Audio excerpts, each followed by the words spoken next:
স্বাগত সিলেট স্টুডিও থেকে channel S সিলেটের খবরে। সিলেট জেলা প্রশাসন জেলার বিভিন্ন হাট বাজারে পটকা মাছ বিক্রির ওপর নিষেধাজ্ঞা জারি করা হয়েছে। জৈন্তাপুর উপজেলায় পটকা মাছ খেয়ে 6 জনের মৃত্যু এবং 34 জন অসুস্থ হবার পরিপ্রেক্ষিতে এই নিষেধাজ্ঞা জারি করা হয়েছে। বৃহস্পতিবার সকালে সিলেটের জেলা প্রশাসক মোহাম্মদ জয়নুল আবেদিন জানান, ইতোমধ্যে সকল উপজেলা প্রশাসন ও ইউনিয়ন পরিষদকে নিজ নিজ এলাকায় এই নিষেধাজ্ঞার ব্যাপারে মাইকিংয়ের পাশাপাশি জনসচেতনতামূলক কার্যক্রম চালিয়ে যাবার নির্দেশ দেওয়া হয়েছে।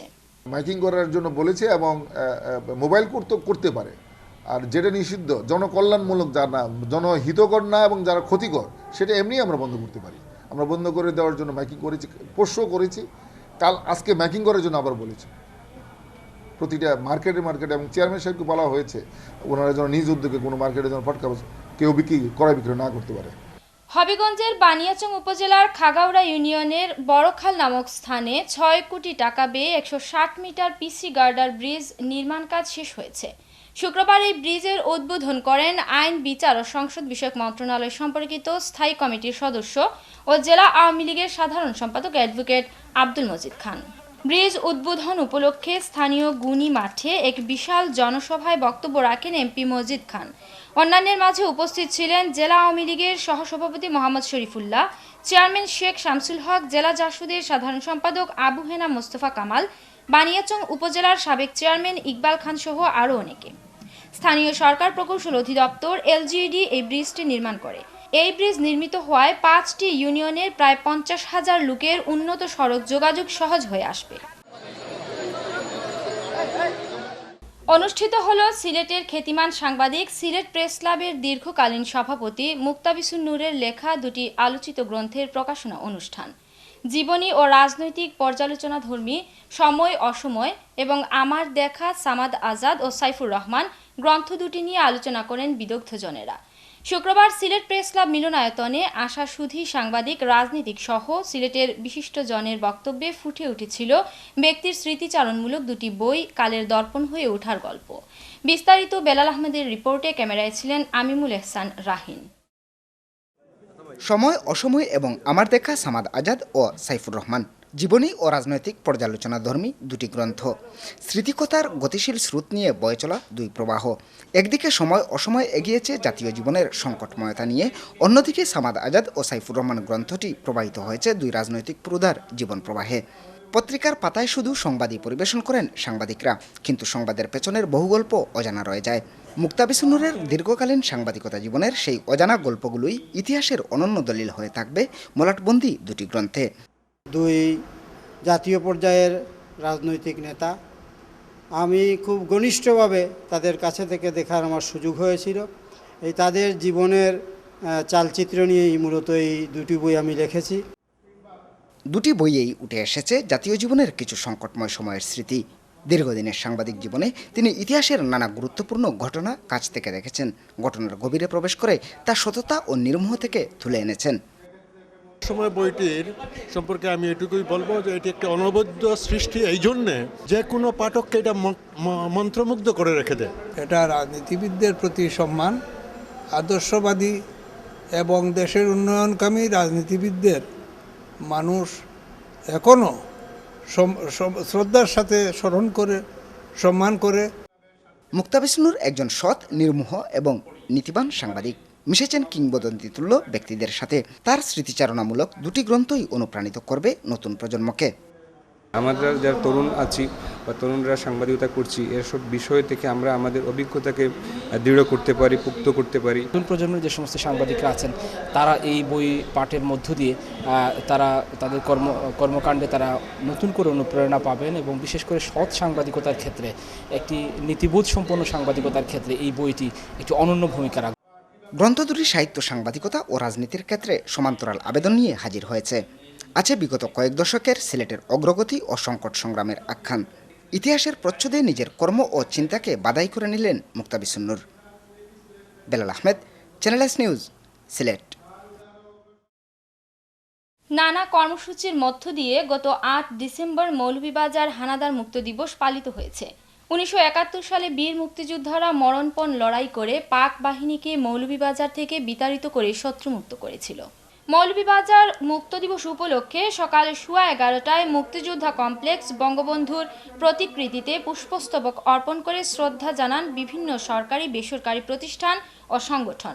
জেলা প্রশাসন, পুলিশ প্রশাসন, জেলা মুক্তিযোদ্ধা ইউনিট কমান্ড, জেলা আওয়ামী লীগ, জাসদ, শিল্পকলা একাডেমি সহ বিভিন্ন সংগঠন পুষ্পস্তবক অর্পণ করেছেন।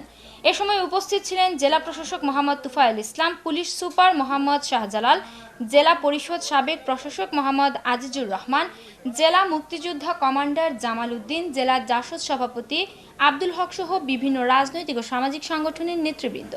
পরে জেলা মুক্তিযোদ্ধা কমপ্লেক্স ভবন মিলনায়তনে দিনটির তাৎপর্য নিয়ে আলোচনা সভা অনুষ্ঠিত হয়। এছাড়াও বিকেলে স্থানীয় স্মৃতিসৌধে বিভিন্ন সাংস্কৃতিক সংগঠন আলোচনা সভা ও সাংস্কৃতিক অনুষ্ঠানের আয়োজন করেছে। সিলেটে নানা কর্মসূচিতে আন্তর্জাতিক দুর্নীতি বিরোধী দিবস উদযাপন করা হয়েছে। দিনটি উপলক্ষে বৃহস্পতিবার 10টায় জেলা প্রশাসন, দুর্নীতি দমন কমিশন ও জেলা দুর্নীতি প্রতিরোধ কমিটির যৌথ উদ্যোগে জেলা প্রশাসকের কার্যালয় প্রাঙ্গণ থেকে একটি শোভাযাত্রা বের করা হয়। সরকারি বেসরকারি বিভিন্ন প্রতিষ্ঠান ও সংস্থা সংগঠনের অংশগ্রহণে শোভাযাত্রাটি মহানগরীর সিটি পয়েন্টে গিয়ে মানববন্ধনে মিলিত হয়। মানববন্ধন শেষে জেলা প্রশাসকের কার্যালয় প্রাঙ্গণে দুর্নীতি বিরোধী স্লোগান সম্বলিত একটি বেলুন ওড়ানো হয়। এর আগে বক্তব্য রাখেন জেলা প্রশাসক মোহাম্মদ জয়নাল আবেদিন ও জেলা দুর্নীতি প্রতিরোধ কমিটির সভাপতি ব্রিগেডিয়ার অবসরপ্রাপ্ত জুবায়ের সিদ্দিকী। এ সময় উচ্চপদস্থ সরকারি কর্মকর্তা ও বিভিন্ন সংস্থা সংগঠনের প্রধানগণ উপস্থিত ছিলেন। এদিকে হবিগঞ্জে পালিত হয়েছে আন্তর্জাতিক দুর্নীতি বিরোধী দিবস। এ উপলক্ষে অনুষ্ঠিত হয় মানববন্ধন, র্যালি ও আলোচনা সভা। শুক্রবার সকালে জেলা প্রশাসকের কার্যালয়ের সামনে অনুষ্ঠিত হয় মানববন্ধন। এই কর্মসূচি যৌথভাবে আয়োজন করে জেলা প্রশাসন ও দুদক হবিগঞ্জ। দুদক হবিগঞ্জের সাধারণ সম্পাদক প্রফেসর আব্দুস জাহেদের পরিচালনায় মানববন্ধনে বক্তব্য রাখেন জেলা প্রশাসক সাবিনা আলম। মানববন্ধনের পর অনুষ্ঠিত হয় এক র্যালি শহরের বিভিন্ন রাস্তা প্রদক্ষিণ করে। পরে সার্কিট হাউসে এক আলোচনা সভায় জেলা প্রশাসক প্রধান অতিথির বক্তব্য রাখেন।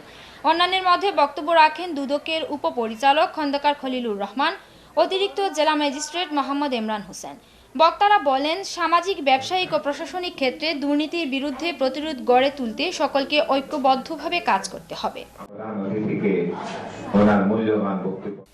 মৌলভীবাজারের শ্রীমঙ্গলে বন্য প্রাণী সেবা ফাউন্ডেশনের মেছো বাঘ 2টি বাচ্চার জন্ম দিয়েছে।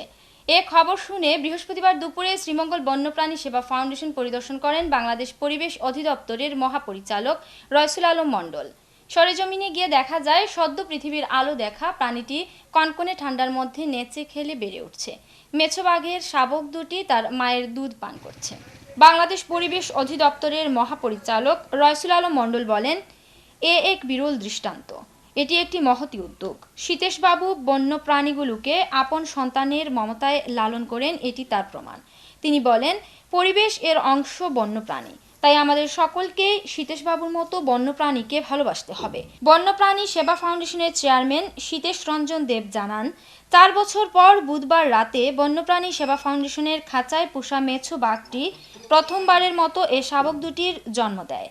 জন্মের পর শাবক দুটিকে তার মা সহ আলাদা করে পৃথক একটি খাঁচায় রাখা হয়েছে এবং প্রয়োজনীয় সেবা যত্ন ও খাবার দেয়া হচ্ছে। মা মেছো বাঘটি তার শাবক দুটিকে পরম মমতায় লালন করছে। এদিকে শাবক দুটিকে দেখতে সীতেশ রঞ্জন দেবের বন্যপ্রাণী সেবা ফাউন্ডেশনে ভিড় করছেন উৎসুক জনতা। হবিগঞ্জে পালিত হয়েছে আন্তর্জাতিক নারী নির্যাতন প্রতিরোধ পক্ষ এবং বেগম রোকেয়া দিবস 2016। এ দিবস উপলক্ষে শুক্রবার জেলা প্রশাসকের সম্মেলন কক্ষে অনুষ্ঠিত হয় এক আলোচনা সভা। সভায় প্রধান অতিথি হিসেবে বক্তব্য রাখেন অ্যাডভোকেট মোহাম্মদ আবু জাহির এমপি। তিনি বলেন, বেগম রোকেয়া দিবসে আমাদের সবাইকে নতুন করে নারী জাগরণ ও নারী অধিকার আদায়ে উজ্জীবিত হতে হবে। তিনি বলেন, বর্তমান সরকার নারীদের উন্নয়নে নানা পদক্ষেপ গ্রহণ করার ফলে দেশে নারীরা আজ স্বাবলম্বী ও সচেতন। অতিরিক্ত জেলা ম্যাজিস্ট্রেট মোহাম্মদ ইমরান হোসেনের সভাপতিত্বে অনুষ্ঠিত এই আলোচনা সভায় আরও বক্তব্য রাখেন হবিগঞ্জের মহিলা বিষয়ক কর্মকর্তা মোহাম্মদ মাহবুবুল আলম। হবিগঞ্জ মহিলা বিষয়ক অধিদপ্তর এ কর্মসূচির আয়োজন করে। সভা শেষে প্রধান অতিথি সফল নারী উদ্যোক্তাদের মাঝে সম্মাননা ক্রেস্ট বিতরণ করেন। এরই সঙ্গে শেষ করছি সিলেট স্টুডিও থেকে চ্যানেল এস সিলেটের খবর। সিলেট বিভাগের প্রত্যন্ত অঞ্চলের খবর জানতে চোখ রাখুন চ্যানেল এস এর পর্দায়। এতক্ষণ সঙ্গে থাকার জন্য ধন্যবাদ। আল্লাহ হাফিজ।